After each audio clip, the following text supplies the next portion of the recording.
ninguém pode viver e servir a Deus sem o próximo. Ninguém pode viver e servir a Deus, está faltando aí, a Deus, sem o próximo. Ninguém. Eu repito cansativa e exaustivamente isso. Já virou tema de camisas da Santa Corja, frases repetidas em tantos lugares, esse chamado para amar a Deus ao próximo, no próximo, que não existe verdadeira fé que não passe pela vida do próximo, pelas minhas práticas relacionais.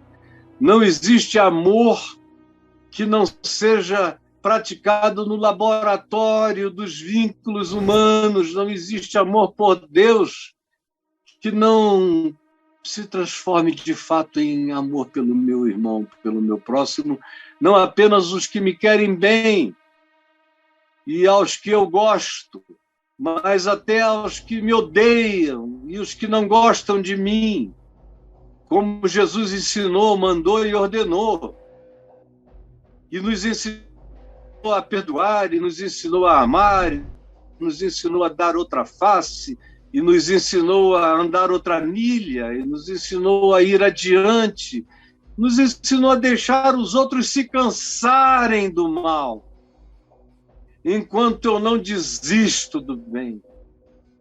Esse é o espírito. Quem quiser ser mal, seja, como diz o Apocalipse, mas que o santo continue a santificar-se.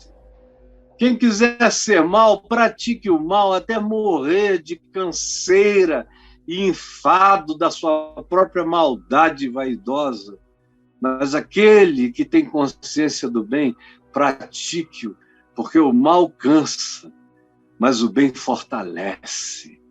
O mal cansa, mas o bem fortalece. Guarde isso no coração. Isso está escrito aí entre os versos 3 e 8, quando depois da gente vir daquela viagem de ontem, a desembocadura de tudo que foi dito ontem, começa no verso 3, sobre cada um usar seus dons, sabendo que nós não somos só um indivíduo, mas nós somos muitos, e que nós todos somos um corpo, e que a gente precisa uns dos outros, assim como um corpo saudável precisa de todos os membros para produzir o máximo possível do potencial físico, eventualmente do potencial criativo na produção manufaturada, na produção artesanada, na produção mecanizada das coisas feitas por nós próprios. As únicas coisas que não precisam necessariamente dos meus aparatos exteriores do corpo são os meus pensamentos, sentimentos e emoções. Mas para eu produzir do lado de fora, eu preciso do conjunto do corpo. Eu sou mais completo com o meu braço esquerdo com o meu braço direito. Eu, por exemplo, estou um pouco inferiorizado do ponto de vista visual, porque esse lado de cá não está enxergando legal. E esse daqui também não. Esse de cá está quase todo nublado. Esse daqui só tem uma ponta onde eu vejo bem, ou quase bem. E isso não é o ideal. O ideal é quando eu estou enxergando com os meus dois olhos plenamente. Você já ficou com as narinas entupidas, sem poder tomar ar? Já teve que pegar ar com auxílio da boca? Porque as narinas não estão totalmente livres. Já viu como diminui o seu rendimento, como cansa? Como pode até matar uma pessoa que não respira pelo nariz, que só respira pela boca? Pode desenvolver problemas cardíacos, cansaço cardíaco, esforço cardíaco, sem falar em outras coisas. Eu preciso de tudo, eu preciso da entrada de ar pelas narinas, pela boca, por onde quer que ar entre, como eu preciso das saídas de ar, por onde quer que ar saia. Senão eu fico mal, sem um bom arroto, sem um bom pãozinho. Fico mal e você também. A gente precisa de tudo em nós. A pele. Você já viu o que é ficar sem pele? Uma queimadura, por menor que ela seja, provoca danos horrorosos e tanto maior quanto maior seja, pode se tornar inclusive fatal. Não queimou nada, não destruiu nada dentro, mas a sua pele não respira mais. E o seu corpo vai morrendo por falta dessa oxigenação invisível que os seus poros produzem e fazem circular toda essa capacidade de ventilação interna do corpo, de manutenção da nossa temperatura física, orgânica e uma quantidade infinita de outras coisas preciosas. Eu não vivo sem pele. Eu vivo bem menos, eu tenho bem menos chance sem as minhas pernas, ou mesmo com uma só delas. Meu pai viveu com uma só delas, com a perna esquerda. A direita morreu quando ele tinha 1 ano de idade. Paralisia infantil com uma injeção mal dada no nervo ciático e a perna morreu.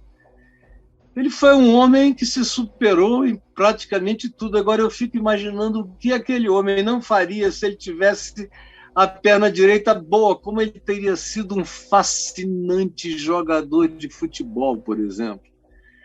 Sabia tudo de bola, que se dedicava, entendia, ele me treinava, ele dizia, não é aí, é com esse outro canto do pé. É assim, se você não bater assim, se você não fizer esse efeito assim, ou assim, ou assim, você não vai atingir o que você quer. Quer correr para cima da bola e quer que ela role por cima de você e dos outros que vêm correndo atrás de ti, dá um toquinho embaixo e sai, que ela vai estar lá na tua frente, a 5 metros te esperando, e você leva no peito. Ele me ensinava tudo, nunca jogou bola. Aprendeu com a cabeça como seria a técnica.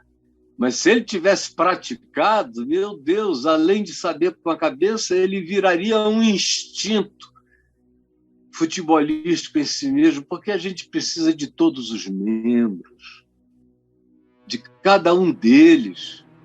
Ai de nós sem audição, ai de nós sem olfato, ai de nós sem paladar. Vejam as sequelas da Covid no corpo humano, no cérebro humano, nas confusões que tem causado em milhares e milhares, talvez milhões de pessoas que nem foram internadas, mas estão vivendo hoje as sequelas. Perda de memória, esquecimento de fatos, de palavras, diminuição de recursos verbais, de comunicação, as coisas mais variadas. Eu tenho um amigo que voltou trocando o masculino pelo feminino. E ele sabe o que é um e o que é outro, mas na hora de falar, quando ele vê, já falou o masculino no lugar do feminino.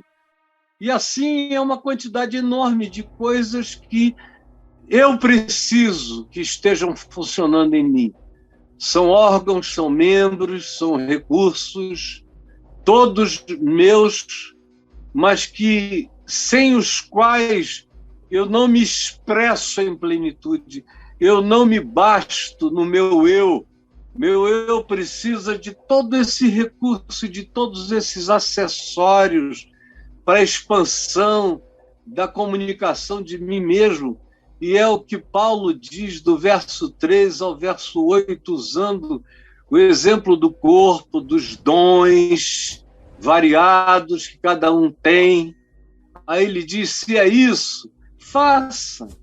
Se é profecia, profetize. Se é fé, exerça segundo a medida que Deus compartilhou com você. Se é generosidade, contribua com grandeza, sem avareza. Seja o que seja que Deus colocou como graça, como recurso em você, use, não enterre, porque ninguém serve a Deus sem o próximo, sem o corpo, sem o irmão, sem a irmã, como vocês aqui. Tem gente aqui que nunca se viu. Talvez morram sem se verem.